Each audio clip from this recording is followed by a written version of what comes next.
So, in 2019, the lead pastor at my original home congregation of Trinity Lutheran Church in Mason City, Iowa, the pastor there, Dan Garretts, who's a personal mentor of mine, I love him to death, he had a wonderful idea for Palm Sunday. What if we had a donkey walk through the aisles of the church? Now, of course, a lot of questions would come up. What if the donkey became agitated? What if the donkey had to use the facilities? How do you get a donkey even in the sanctuary? Up the steps, up the elevator? How does that work? Well, for that, he turned to the one person that he knew that would probably be willing to help him, and that would be my dad, Cliff, who in turn turned to the one person he knew he could rope into helping, me. And so, me and my dad, the day before, we got a donkey, proudly named Sammy Joe, and we brought it to church for Palm Sunday. But what me and my father didn't know is that there would also be a photographer present, taking pictures of this event. And we thought, oh, it'll just be pictures of Pastor Dan with the donkey. That's it. It's perfect. But, well, the picture they went with was one that we had not expected or anticipated. And I'm now going to ask Tom to greatly show what that picture was. And as you can see, this here is Pastor Dan, but you might notice an angsty-looking Pastor Matthew behind him with a really bad haircut. And I thought, well, okay, this picture will only be at Trinity Lutheran Church for what, maybe a month, maybe less than that? No. This hung at Trinity Lutheran Church for the whole world to see for 4 years. But as much as I look at this picture and cringe at it, I also have to admit, for Palm Sunday, it is theologically appropriate. And I'll explain why. Because, as we have heard in today's gospel, today is a day all about celebration, joy, especially, I think, the joy on this young kid's face who's clearly having the time of his life getting to see a donkey no less than 6 inches in front of him. But today, we as Lutherans and we as Christians celebrate that triumphal entry of Jesus into Jerusalem. Why? Why do we make a big deal about this event? Because Jesus has 2 lines of nobility running through his veins. He has that nobility that we hear about. Hosanna, glory to the Son of David.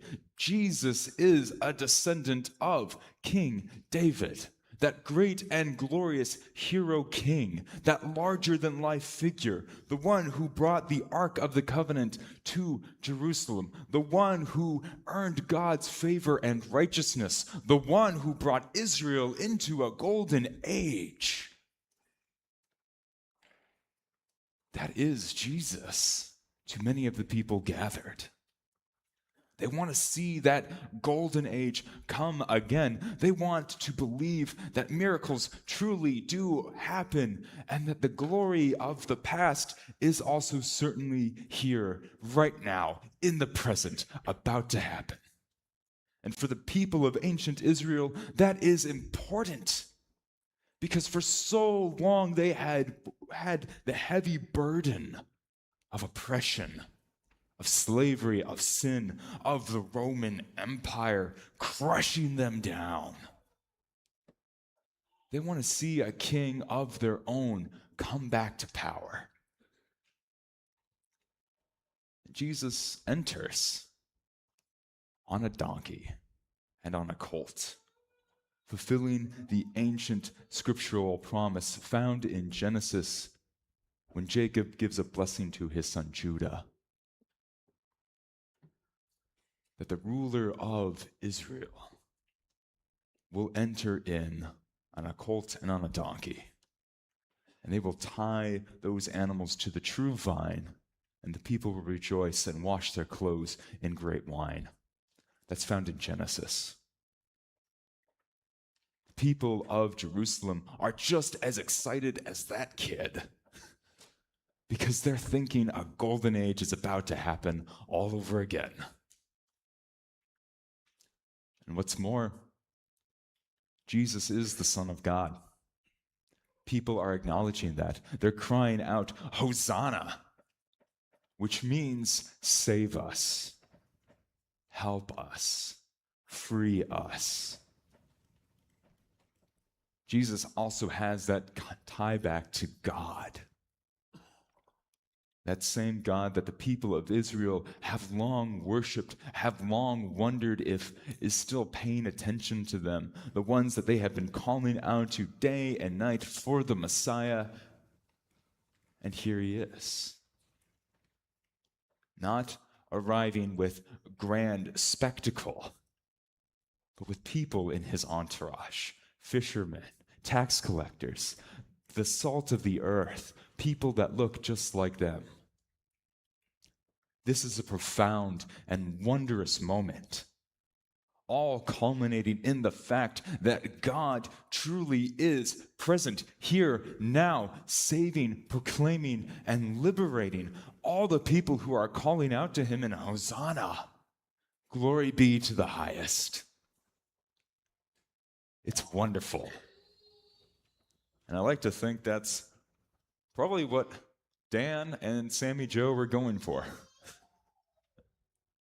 That wonderful, miraculous moment where everything seems good. A new dawn is approaching, and it's here right now. But there's also a shadow right behind all that. Because as Jesus is entering Jerusalem, as we hear in today's gospel, the city falls into turmoil. It's chaotic. It's madness. The people are terrified. Who is this figure? Who is this entering in? That's what the people of Jerusalem are calling out. They're wondering, what's going on? And that shadow, probably poetically, is following right behind the procession, following Jesus. And that shadow is only going to get bigger as people see what Jesus does while he's in Jerusalem. They see Jesus overturn the temple, disrupting the flow of society. People begin to grumble about Jesus' actions, about who Jesus really is. They're scared of what the repercussions might be if they follow along Jesus. And as we soon will find out, there are even those that are plotting to betray Jesus. Culminating, if you look, maybe if you squint, at a cross, dressed all in black, right behind everything. Because as Palm Sunday is a momentous occasion to celebrate, we know there is a day approaching that is momentous because it is filled with grief and sorrow and pain. But it is also a day worth celebrating as well, because it is the day that Jesus fulfills what the Messiah has been proclaimed to do, to liberate the people of Israel, to unite all the peoples of the world under God and let them know that there is a God that still loves them and cares for them, and that is with them and experiences the very foundation of what it means to be a human, of what it means to be you, me, and all of us gathered here and far. The human experience of love and of death. So yeah, I love this picture because of what it means for Holy Week. Welcome.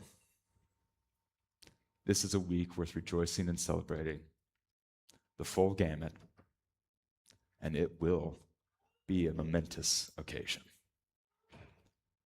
Amen.